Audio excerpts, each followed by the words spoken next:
नमस्कार, मी नागेश ढगे. संकल्प एज्युकेशनमध्ये येऊन मला जवळपास 2 महिन्याचा वेळ झालेला आहे आणि बऱ्याचशा विद्यार्थ्यांना जेव्हा मी काउन्सिलिंगमध्ये असेल किंवा कॉलिंगवरती जेव्हा मुलांशी मी बोललं, तेव्हा प्रत्येक विद्यार्थ्याचा वेगवेगळा पर्स्पेक्टिव्ह होता रिझनिंगला पाहण्याचा. जसं की काही विद्यार्थी म्हणायचे, की "सर एस-बी-ए पी-ओचं नोटिफिकेशन आलेलं आहे, तर मला आता परत एकदा एस-बी-ए पी-ओची बॅच घ्यायची का? आय-पी-एस पीओचं नोटिफिकेशन आलेलं आहे, तर पुन्हा मला आय-पी-एस पी-ओचं बॅच घ्यायचं का? आणि आय-पी-एस एस-ओचं नोटिफिकेशन आलंय, तर पुन्हा मला एस-ओची बॅच घ्यायची का?" अशा प्रत्येक मुलाचं वेगवेगळं डाऊट होतं. सोबतच मला मुलांचे प्रश्न असा असायचे, की सर जेव्हा आम्ही एक बऱ्यापैकी बॅच कंप्लीट केला असताना सुद्धा आम्हाला मेन्समध्ये मॉक टेस्ट सॉल्व्ह करत असताना तो कॉन्फिडन्स येत नाही आणि जो स्कोर असायला पाहिजे, तो स्कोर सुद्धा मला येत नाही आणि हा सेम प्रॉब्लेम प्रिलिम्समध्ये सुद्धा मुलांचा अजूनही प्रॉब्लेम सॉल्व्ह झालेला नाहीये. जो क्लर्क लेव्हलचे क्वेश्चन्स असतात प्रीमध्ये ते बऱ्यापैकी सॉल्व्ह होतात. पण जेव्हा पी-ओचे क्वेश्चन्स येतात, जसं की एस-बी-आय पी-ओ असेल, आय-पी-एस पी-ओ असेल, या क्वेश्चनला सॉल्व्ह करत असताना बऱ्याचशा मुलांची जी गाडी आहे ती डगमगते. मग आता करायचं काय? यासाठी मी इथं घेऊन येतोय एक all in one reasoning batch, जे काही 2026 मध्ये तुमचे एस-बी-आय पी-ओ प्री असेल, मेन्स असेल, आय-पी-एस पी-ओ प्री असेल, मेन्स असेल आणि आता नवीन जे एस-ओ मध्ये सुद्धा प्रीमध्ये आणि मेन्समध्ये तुमचा रिझनिंग सब्जेक्ट ॲड झालेला आहे. या मेजर एक्झामिनेशन जे ऑफिसर लेव्हलचे आहेत आणि सोबतच तुमचा आर-आर-बी पी-ओ असेल, ग्रामीण बँकेचा आर-आर-बी क्लर्क असेल आणि एस-बी-आय क्लर्क आणि त्याच्यानंतरनं आय-पी-एस क्लर्क. ह्या जेवढे काही मेजर 7 ते 8 एक्झामिनेशनसाठी प्रिपरेशन करण्यासाठी वेगवेगळ्या बॅचेसची आता तुम्हाला गरज नाहीये रिझनिंगमध्ये. कारण की मी घेऊन येतोय all in one reasoning batch, ज्यात तुमचा कंप्लीटली प्रिलिम्स, मेन्स आणि सोबतच सर्वात महत्त्वाचं लाईव्ह मेन्स आणि प्रीचे मॉक सॉल्व्हिंग सुद्धा त्याचा अप्रोच कसा असला पाहिजे या बॅचमध्ये मी घेऊन येतोय. तर आजचा हा व्हिडिओ तुमचा जो प्रिपरेशन स्ट्रॅटेजी आहे, तो एका नेक्स्ट लेव्हलला जर घेऊन जायचं असेल, तुमची मर्जी आहे बॅच परचेस करायचं का नाही करायचं. पण सगळ्यात महत्त्वाचं आहे,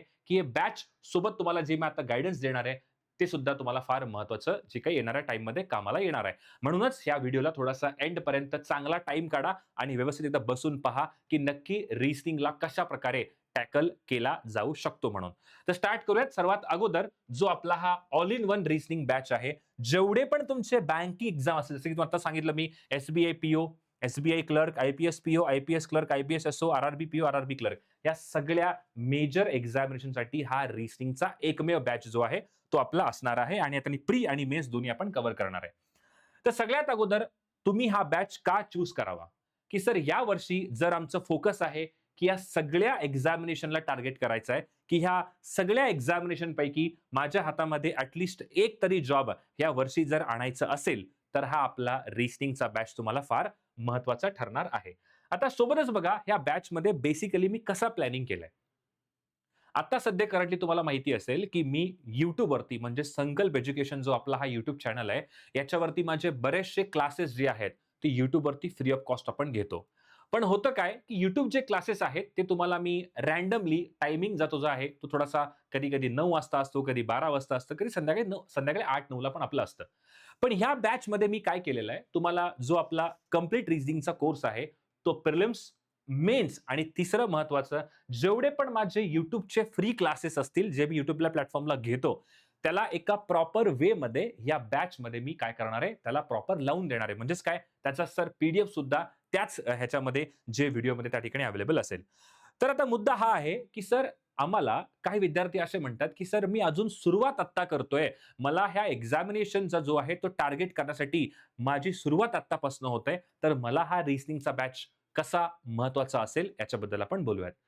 सगळ्यात अगोदर जो तुमचा जूनचा मंथ आहे, या जूनच्या मंथमध्ये आपला फोकस काय असेल?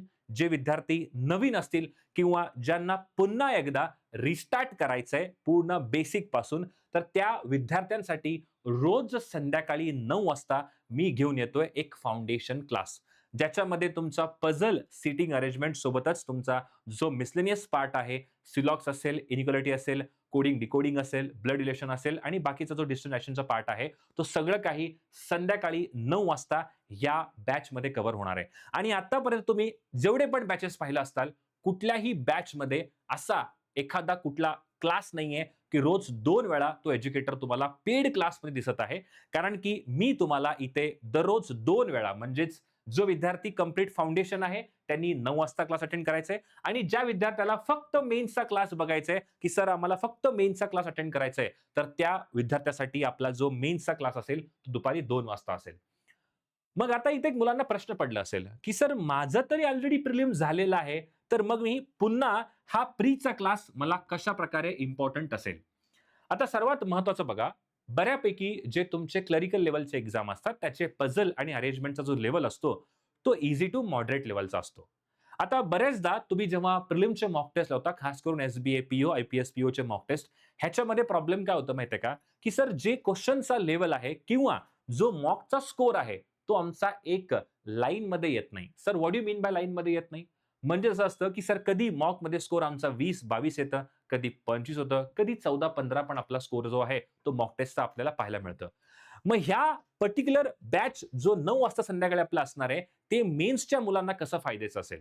हे पहा, जेव्हा तुम्ही मॉक टेस्ट अटेम्प्ट करता, ते मॉक टेस्ट अटेम्प्ट करत असताना एक्झाम्पल घ्या, की सर फ्लॅट फ्लोअरचा जो टॉपिक आहे, तो मला समजत नाहीये.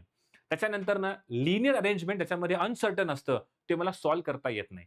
मग मी काय करणार आहे बेसिकली, की ज्या विद्यार्थ्याला हे टार्गेट करायचं आहे, की जे एक्झामिनेशन जर तुम्हाला एखादा मुद्दा, एखादा टॉपिक जर नाही समजला, तर तुमच्याकडे नेहमी एक बॅकअप ऑप्शन म्हणून काय असलं पाहिजे? एक फाउंडेशन क्लास जो आहे, तो तुमच्याकडे अवेलेबल असलं पाहिजे. म्हणजे जेव्हाही तुम्हाला काही अडचण आलं, की सर आज फ्लॅट फ्लोअरचा क्लास सुरू होतोय आणि फ्लॅट फ्लोअरमध्ये मला काही अडचणी आहेत, तर लगेचच तुम्ही जो विद्यार्थी मेन्सला फॉलो करतोय, तो विद्यार्थी त्या दिवशी 9 वाजता तो फ्लॅट फ्लोअरचा क्लास अटेंड करायचा आहे. म्हणून जो विद्यार्थी मेन्सवाला पण आहे आणि जो विद्यार्थी प्री पासून मेन्सला जाणार आहे, त्यांना हा बॅच दोन्ही वेळेस इम्पॉर्टंट असणार आहे. तर जो 2 वाजता क्लास असेल, तो आपला मेन्सचा क्लास असेल. ह्याच्यामध्ये आपण हाय लेव्हल एडवान्स टॉपिक असतील. पझल एंड क्रिटिकल रिझनिंग याच्यामध्ये इन्क्लुडेड आहे आणि सोबतच मेन्स जे पी-वाय-क्यू आहेत, ते सुद्धा आपण इथं कव्हर करणार आहे. थोडासा आपण फ्लो पाहता येते. सर आपला फ्लो कसा असेल सकाळच्या 9च्या क्लासचा, संध्याकाळी 9च्या क्लासचा. तुम्हाला मेजर एक्झाम माहिती आहेत, की सध्या आता सर लाईन्ड अप एस-बी-आय पी-ओ, आय-बी-पी-एस पी-ओ आणि आर-आर-बी पी-ओचं एक्झामिनेशन काही डेजमध्ये येणार आहेत. जर तुम्ही एस-बी-आय पी-ओचं एक्झाम्पल घेतलात, तर एस-बी-आय पी-ओमध्ये 25 क्वेशन्स तुमचे केवळ पझल आणि अरेंजमेंटचे आहेत आउट ऑफ 30. म्हणजेच सर 80% ऑफ द पेपर जो आहे, तो आपला केवळ पझल आणि अरेंजमेंटचा आहे. नेक्स्ट तुमच्या आय-बी-एस पी-ओच्या प्रीमध्ये 22 क्वेश्चन तुमचे आहेत आउट ऑफ 35 जे की केवळ पझल अँड अरेंजमेंटचे आहेत आणि ह्याचा वेटेज जवळपास 60% आहे आणि सोबतच तुमच्या आर-आर-बी पी-ओ मध्ये सुद्धा 25 क्वेश्चन येतात आउट ऑफ 40 जे की कधी-कधी 1-2 नंबर खालीवर असतात, कधी-कधी 22-23 पण होतं. पण एक एव्हरेज नंबर जर आपण काढलं तर 60% जो तुमचा प्रिलिमचा पेपर आहे, तो केवळ पझल अँड अरेंजमेंटचा असतो. म्हणूनच मी काय सुरुवात करतोय, की सर संध्याकाळी 9च्या फाउंडेशन बॅचमध्ये आता बरेचदा एज्युकेटर काय करतात, काही-काही सुरुवात करताना सर अरेंजमेंट अपेक्षा आपण काय करू, मुलांना ईझी घेऊया. जसं की ब्लड रिलेशन सुरुवात करतात, कोणी एक्झाम्पल सिलॉसपासून करतात. ते टॉपिक पण इम्पोर्टंट आहेत. पण सध्याचा जो आत्ताचा वेळ आहे, तो मेजॉरिटी आपल्याला फोकस करायचा आहे या 60 ते 80% जो टॉपिक आहे ह्याच्यावरती. तर आपली सुरुवात या बॅचमध्ये होतीये कशापासून? आपल्या प्रिलिम्सच्या पझलपासून. पण हे लेव्हल कसं असेल, की सर एकदम ईझी लेव्हल आहे का? ह्याचा प्रत्येक क्लास जो आहे, तो एकदम ईझी लेव्हलपासून सुरुवात होईल. जसं की एक्झाम्पल आपण घेता येतंय. हे पहा, आय थिंक तुम्हाला माहिती असेल, की सर जेवढे पण पझलचे अरेंजमेंट आहेत, त्याचे अरेंजमेंट आपण इथे समोर ठेवलेलं आहे. जो पझल आहे, सर पहिला पझल जो इम्पोर्टंट आहे, तो आहे बॉक्स आणि सोबत बॉक्स विथ स्टॅक, फ्लोअर आणि टेबल बेस्ड पझल. हे जेवढे पण पझल असतील, ह्याचा जो काही फाउंडेशन गरजेचं आहे, जे काही बेसिक जरी 0 असताल ह्या पझलमध्ये, तर आपला ह्या प्रत्येक चॅप्टरवरती 2-2 क्लासेस संध्याकाळी 9 वाजता मी तुम्हाला घेणार आहे. म्हणजेच काय सर, या प्रत्येक टाइपवरती आपण संध्याकाळी 9 वाजता दररोज जे आहे 1.5 तासाचा आपला लेक्चर असेल, म्हणजे 9 ते 10:30 आपला हा क्लास असेल. लाईव्ह प्लस रेकॉर्डेड तुम्ही पाहू शकता.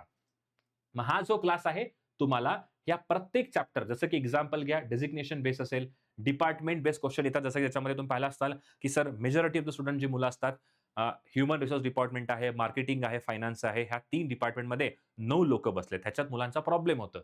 सोबतच फ्लॅट विथ फ्लोर असेल, त्याच्यानंतरनं month, month with date, month with year आणि फक्त इयर बेस्ड पझल येतात आणि सोबतच डे बेस्ड, सिक्वेन्स बेस्ड आणि एज बेस्ड अशा प्रत्येक टाईपवरती माझा 2 क्लासेस जे असतील ते की फाउंडेशन असेल. ज्याला काहीच माहीत नाही तो फाउंडेशन क्लास तुम्हाला संध्याकाळी 9 वाजता पाहायला येईल आणि ज्याला मेन्सचा क्लास बघायचा आहे, ज्याला फक्त मेन्स करायचंय, पण सर माझा अडचण फ्लॅट फ्लोरमध्ये आहे, माझा अडचण डिपार्टमेंट बेस्ड क्वेश्चनमध्ये आहे, तर त्या विद्यार्थ्यांनी सुद्धा हाचा जो बेसिक आहे एकदा व्यवस्थित फॉर्मॅटमध्ये करून जा. कारण की 2 दिवस जर तुम्ही बेसिक पाहिलात, तर तुम्हाला बऱ्यापैकी या टाइप कसा असतो, क्वेश्चन कसे निवडायचे ते तुम्हाला समजून येईल. त्याच्यानंतरनं दुसरं महत्वाचं आहे ते म्हणजे काय? सगळ्यात इम्पोर्टंट ते आहे सीटिंग अरेंजमेंट. सीटिंग अरेंजमेंटचे मोठा-मोठा 5 टाइप आहेत. सगळ्यात पहिला टाइप आहे सर लिनियर आणि सोबतच अननोन लिनियर. नेक्स्ट आहे सर्क्युलर आणि नेक्स्ट आहे अननोन सर्क्युलर. तिसरं आहे parallel based arrangement, square and rectangle based arrangement, triangular, pentagon and hexagon. Majority of the एक्झाममध्ये हे 4 टाइप तुम्हाला विचारले जातात. हा 5वा टाइप पण असतो, पण आपल्याला त्याच्यामध्ये डिस्कस करायचा आहे. मग होतं काय, की सर ह्या सगळ्या अरेंजमेंटमध्ये बरेचसे विद्यार्थी जेव्हा मी पाहतो मॉक टेस्टमध्ये, ते अटेम्प्ट करताना 3-3, 4-4 पॉसिबिलिटी बनवतात. आता काही जणांचं म्हणणं असं असतं, की सर तुम्ही 4-4 पॉसिबिलिटी घ्या आणि क्वेश्चन सॉल्व्ह करा, की ते एज्युकेटर फक्त क्लर्कसाठी ओके असतील. क्लर्कचे जे पझल आहेत ना, ते बनतात 2-2, 3-3 पॉसिबिलिटी घेऊन. जेव्हा तुम्ही मेन्स लेव्हल क्वेश्चन सॉल्व्ह करताल, मेन्स लेव्हल क्वेश्चन सॉल्व्ह करत असताना सिंगल पॉसिबिलिटीचा रोल काय आहे त्या मेन्स एक्झाममध्ये, ते त्याच एज्युकेटरला माहिती आहे आणि त्याच्याहून इम्पोर्टंट त्या मुलांना माहिती आहे, जे मेन्स एक्झाममध्ये जाऊन सिंगल पॉसिबिलिटीचे अटेम्प्ट करतात पझल. मग सिंगल पॉसिबिलिटी काय आहे, याची सुरुवात या आपल्या बेसिक पासून होणार आहे आणि आपण मेन्समध्ये जवळपास 80 ते 85% जे तुमचे पझल असतील, त्याला आपण सिंगल पॉसिबिलिटीमध्ये ते पण 7 ते 8 मिनिटात कसे पझल सॉल्व्ह करायचे, याची जी अप्रोच आहे, ती आपल्याला शिकायची आहे. कारण की मी तुम्हाला प्रिलिम्स प्लस मेन्स हे दोन्ही या बॅचमध्ये at the same time start करतोय. बऱ्याचशा ठिकाणी असं असतं, आधी प्रीचे क्लासेस घेतात. स्टार्टिंगला 10-15 दिवस, 20 दिवस एकदम जोश असतं प्री. नंतर तो एज्युकेटर पण गायब आणि ते क्लासेस सुद्धा पेंडिंग. असं नाही. म्हणून मी हा बॅच आणण्यासाठी 2 महिन्याचा प्रॉपर वेळ घेतला. मुलांचं अडचण काय आहे, मुलांना नक्की काय पाहिजे आहे, त्यांची प्रत्येक छोटी ना छोटी गोष्ट मी जेव्हा मुलांच्या सोबत डिस्कशन केलं, तेव्हा एक फुल प्लेज बॅच त्या ठिकाणी मी इथं घेऊन येतोय. तर हा आपला जो असणार आहे तो कंप्लीट प्रीसाठी संध्याकाळी 9 वाजता या जेवढे काही तुमच्यासमोर टॉपिक असतील, या प्रत्येक टॉपिकचे 2-2 क्लासेस असतील. म्हणजेच काय, की सर आपले 8 टाइप टोटल पझलचे आहेत आणि या 8 टाइपचे टोटल किती असतील? सर 8 टाइपचे टोटल 16 क्लासेस असतील आणि सोबतच जे आपलं बेसिक आहे ते म्हणजे काय? नेक्स्ट आहे अरेंजमेंट त्याचे टोटल 5 टॉपिक आहेत. मेजरली ह्या 5 टॉपिकचे 10 क्लास असतील. म्हणजेच 25 क्लासमध्ये या जुलैच्या एंडिंग पर्यंत आपण सगळं काही बेसिक जो 60% ऑफ द चॅप्टर आहे, तो ऑलरेडी तुम्हाला मी कव्हर करून देणार आहे. आता तुमचा मुद्दा असा असेल, की सर मग ब्लड रिलेशन आहे ते कसं? ते सुद्धा ऑलरेडी ह्या बॅचमध्ये अपलोडेड केलाय. तुम्ही जाऊन चेकआउट करू शकता. आता सगळ्यात महत्त्वाचा मुद्दा आहे, की सर आम्हाला मेन्समध्ये कशाप्रकारे तुम्ही हेल्प करणार आहे? आता मेन्स या बॅचमध्ये कसं शेड्यूल्ड आहे? सगळ्यात अगोदर माझा जो प्रायमरी, जो मेजर आपला फोकस आहे, तो असणार आहे, सर 2 मार्कचे क्वेश्चन त्या ठिकाणी कसे सॉल्व्ह करायचे? आता बघा, बेसिकली काय, की बरेचसे विद्यार्थी जेव्हा मेन्सचा मॉक लावतात किंवा मेन्स एक्झामिनेशन देतात, त्यांच्याकडनं 2 मार्काचे जे क्वेश्चन असतात, बघा सिंपल एक्झाम्पल घ्या. जर तुम्ही एका पझलवरती जी मेहनत लावणार आहे, ती मेहनत तुम्हाला जर 2 मार्कावरती लावलं, तर 5 क्वेश्चन तुम्हाला 10 मार्क देऊन जातात.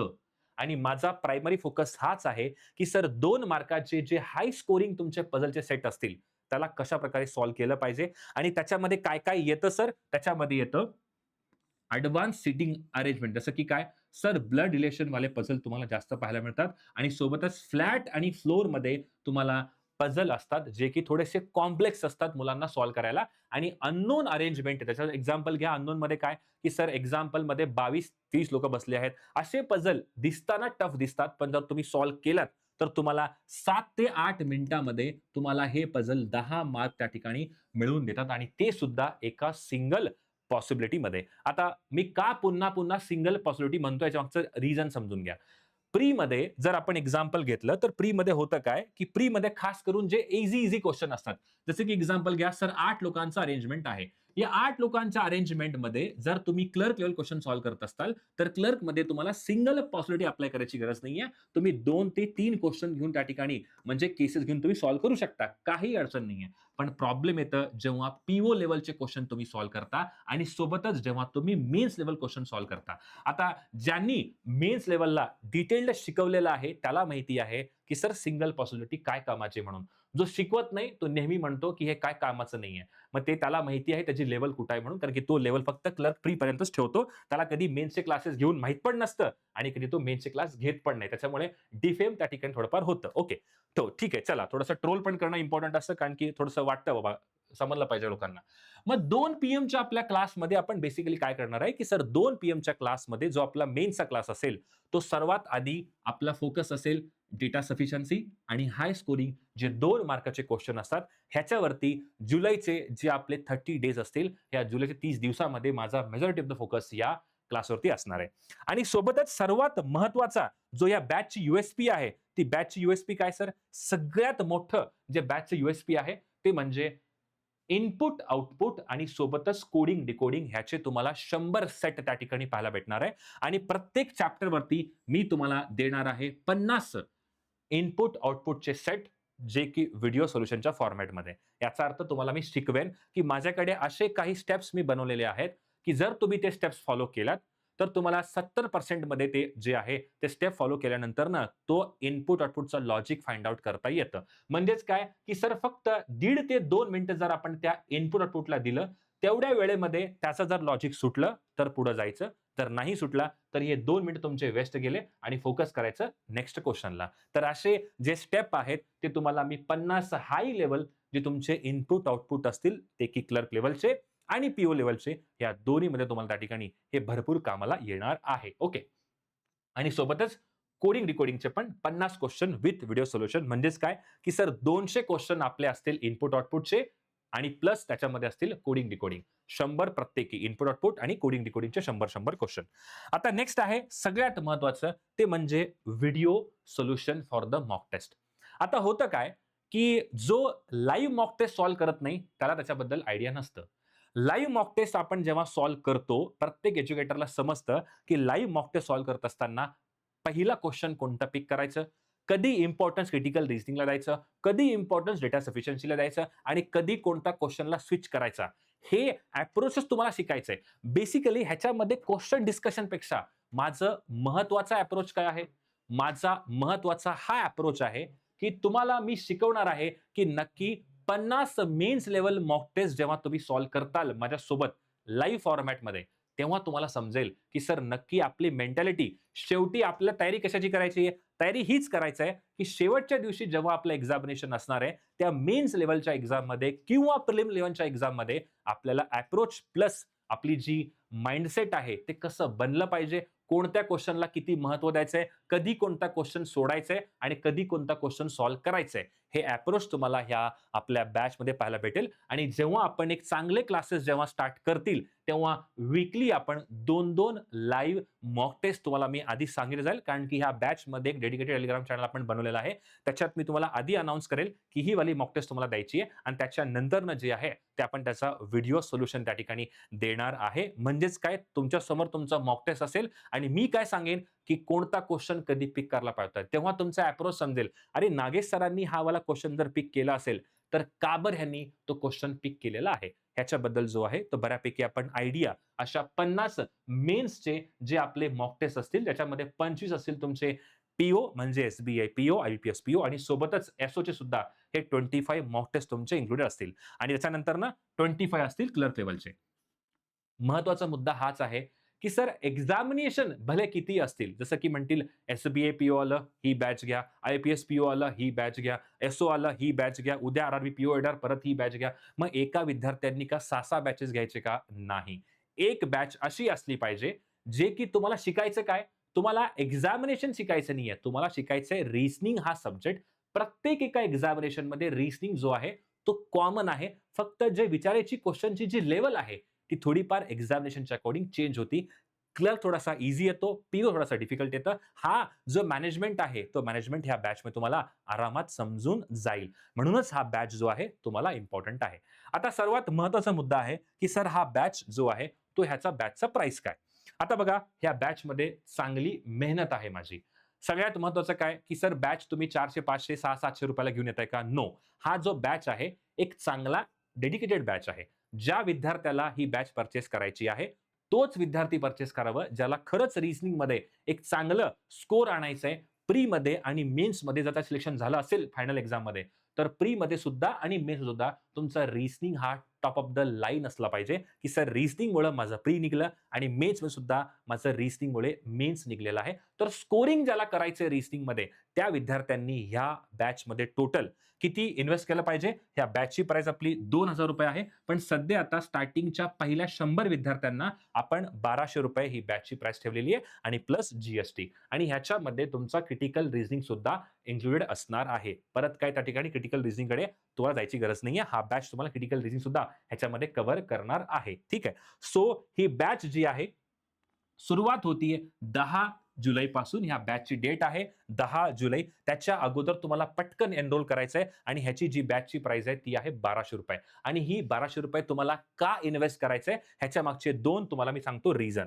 सगळ्यात अगोदर जर तुमचं टार्गेट आहे, की सर प्रिलिम्समध्ये तुम्हाला हे बॅच काय मिळवून देईल? सगळ्यात आधी आउटकम समजून सांगणं फार इम्पोर्टंट आहे. उगीच आपल्याला बॅच आणायची म्हणून आपण नाही आणलं. मी सर्वात आधी त्याचा आउटकम डिसाईड केला. आउटकम काय आहे? की सर प्रिलिम्समध्ये कुठलाही तुमचं क्लरिकल एक्झामिनेशन असेल, त्या क्लरिकल एक्झामिनेशनमध्ये तुम्हाला 32 प्लस जो आहे, तो आउट ऑफ 35 तुमच्या रिझनिंगच्या प्रीमध्ये क्लर्क सेक्शनमध्ये तुम्हाला डेफिनेटली गॅरंटेड येतील. ह्या माझा गॅरंटी आहे.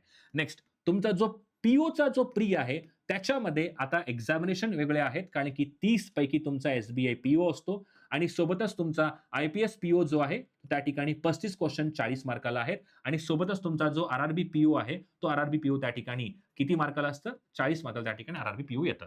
तर मग ह्या प्रत्येक एक्झामिनेशनमध्ये तुमचा जर टार्गेट आहे, की सर मला 80% स्कोर त्या ठिकाणी करायचा आहे, व्हिच इस क्लोजेस्ट टू 24 आणि हे आहे तुमचं 32च्या आसपास आणि हे 32च्या आसपास. हे तुमचं जर त्या ठिकाणी टार्गेट असेल, तर हे बॅच तुम्हाला नक्की इम्पोर्टंट असणार आहे आणि प्रत्येक क्लर्कच्या मेन्समध्ये तुम्हाला मी ही गोष्टीची ह्या ठिकाणी शाश्वती देईन, की क्लर्क मेन्समध्ये जो तुमचा टार्गेट आहे स्कोर, तो डेफिनेटली 35 टू 30 च्या रेंजमध्ये त्या ठिकाणी मी घेऊन जाण्याचा प्रयत्न ह्या बॅचमध्ये करणार आहे. कारण की ह्या एकाच बॅचमध्ये काय-काय गोष्टी आहेत, ह्या बॅचमध्ये सर फाउंडेशन आहे, ह्या बॅचमध्ये अजून काय आहे? ह्या बॅचमध्ये लाईव्ह मॉक टेस्ट सॉल्व्हिंग आहे आणि सोबतच ह्याच्यामध्ये प्रॅक्टिस मटेरियलमध्ये इनपुट-आउटपुट, कोडिंग-डिकोडिंग आणि त्याच्याहून इम्पोर्टंट आहे 2 मार्काचे क्वेश्चन. असा कॉम्बो बॅच मला तर वाटत नाही महाराष्ट्रामध्ये कुठल्या एज्युकेटरकडे किंवा कोणत्या प्लॅटफॉर्मवरती अवेलेबल असेल. मग ज्याला पण ही इन्व्हेस्टमेंट वर्थ वाटती, नक्कीच तुम्ही बॅच पर्चेस करा आणि ह्याचा जो टायमिंग आहे, तो क्लासचा मेन्स असणार आहे 2 वाजता आणि 9 वाजता आपला असणार त्या ठिकाणी प्रिलिम्स. एक all in one batch IPS, SBI, RRB आणि सोबतच एस-ओच्या प्री आणि मेनसाठी ही बॅच तुम्हाला महत्त्वाची असणार आहे. तर पटकन बॅच पर्चेस करा आणि भेटूयात आपण आपल्या मेन्सच्या ह्या प्रोजेक्टमध्ये आणि माझ्या लाईफमध्ये हा सगळ्यात इम्पोर्टंट काय असणार आहे, हा एक करिअरचा पॉइंट आहे. कारण की ह्या बॅचमधून मला चांगले विद्यार्थी घडवायचे आणि चांगल्या विद्यार्थ्यांना जो आहे ते सिलेक्शनपर्यंत घेऊन जाण्याचं काम आहे. म्हणूनच जितकं सीरियस तुम्ही आहात, त्याच्याहून सीरियस माझी टीम आहे. हो, माझ्याकडे एक टीम आहे. रिसनिंगमध्ये आपल्याकडे 2 त्या ठिकाणी कंटेंट क्रिएटर आहेत, जे व्यवस्थितपणे ह्याला लागणारा कंटेंट जो आहे, तो प्रिपेअर करतील आणि ते सुद्धा चांगले विद्यार्थी. त्यांनी आतापर्यंत 5 ते 6 मेन्स दिलेत आणि आतापर्यंत त्यांनी चांगल्या एंट्रीपर्यंत ती पोरं पोहोचलेत. त्यांच्याकडे तेवढा जो आहे तो नॉलेज आहे, जे ह्या कंटेंटला त्या ठिकाणी हेल्प करतील. कारण की आपला जो कंटेंट तो नवीन आहे, फ्रेश आहे. असं नाही की मागच्या 5 ते 6 वर्षापासून तेच-तेच पी-डी-एफ, तेच-तेच गोष्टी मी तुम्हाला शिकवत असेल. असं वाला आपला पार्ट नाहीये.